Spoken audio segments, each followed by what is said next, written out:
Hello, Internet! I'm Elliot the Purple-Haired Doofus, and welcome back to The Name of the Wind by Patrick Rothfuss. Today we're discussing chapters 57, 58, 59, and 60. So I hope you've read that far, because I do not want to ruin anything for you. Today's section begins at the end where Kvothe is talking with the chronicler and Bast about the woman that he found, who had sung with him at the competition, and how he is struggling to describe her beauty to these two men. Kvothe eventually meets up with this woman and they exchange romantic quips, and they almost immediately hit it off. And there's this very specific reason for that. This woman, named Denna, is the same Denna who was in the carriage ride to university.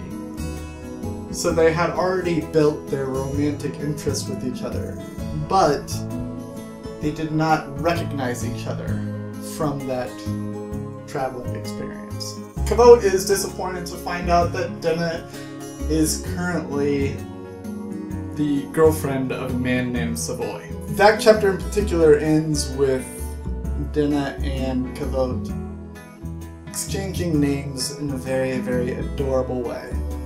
And it just brings romance into the plot, which, as you know, I hate. Kvothe then gathers up his friends who are drunk at the Ilion and takes them all home safely. Which is pretty much what my job was when I was in the military, was to make sure that if I went out, all my friends who got drunk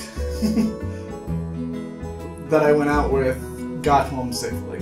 Up next is the admissions lottery, where the students are picking their places for the testings for the next semester to figure out how much they have to pay and which classes they can get.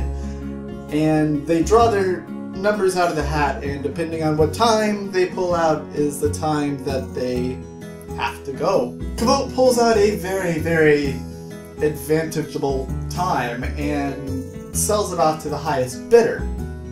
Unfortunately, that sparks a fight between him and Ambrose. He snaps at Ambrose about how he believes that Ambrose ambushed his performance and plucked the string using sympathy. Eventually, he sells off his time to a very lucky student and realizes that he left his loot at the Ilion, so he has to go back for it. He goes back to the Ilion and he finds that he is more interested in finding Denna again than he is picking up his loot. Which, I've been there before, I think. A lot of people have been there before. When you connect with someone on that level, you kind of want to be around them a lot. When he finally gives up that search, he is flush with money, and he decides to go visit Debbie, the loan shark who lent him the money for the loot and for tuition. He pays her back with interest, and as he's paying her back, he's looking over her place and notices this vast, vast library. And he is just dumbstruck, because now he's around books again, which he was banned from at the library. And Debbie actually invites him to come over whenever he wants to read whenever he wants. Oh, that lucky bastard. So many books. It's just like heaven. Next, he takes his pockets full of cash and he goes to the fishery, where he pays Kilvin for all of the equipment that he borrowed when he first got a job there. And after he pays Kilvin, Kilvin offers him his job back, which he takes gladly. And we end this section with Kvothe being flush, full of money, and completely happy. I mean, nothing can go wrong from this point, right? Right? Right? Today's question is, when was the last time that you had a crush that you couldn't wait to see again? Yesterday's question was, have you ever performed in front of an audience and gained a reception to your performance that was just overflowingly positive? Now, this performance actually discusses one of my secrets, so I'm going to do the best to describe it to you without giving anything away. because I'm still not ready to tell you all about that. If you noticed, while I was on vacation, I uploaded a video of me at an open mic night. And I was talking about my friend Curtis, who I had lost recently to suicide. I tend to do those open mic nights a lot. I like to do them. They're very cathartic. And I don't like to hold a lot of stuff in when I do that.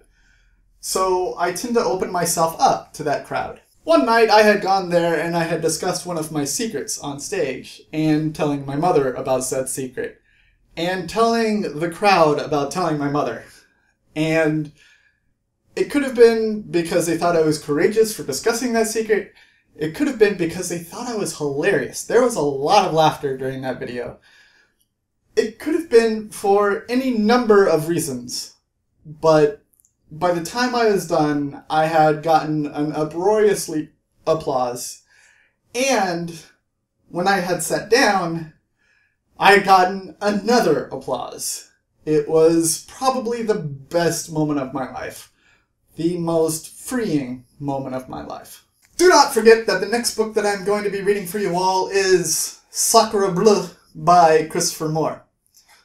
Go out and grab it by any legal means necessary. Borrow it from a friend, borrow it from a library, buy it at a bookstore, buy it on a Kindle. I don't care what you do as long as it's legal. I definitely suggest that you go out and buy the print version though, because the print version is all in blue print. And let's see if I can get a picture here. They all come with in-color pictures inside the book of the paintings that he is talking about. It's kind of amazing. I have been the Purple-Haired Doofus, reminding you to watch your Pajama Radius. And I will see you all in the next chapters of The Name of the Wind by Patrick Rothfuss. Toodles!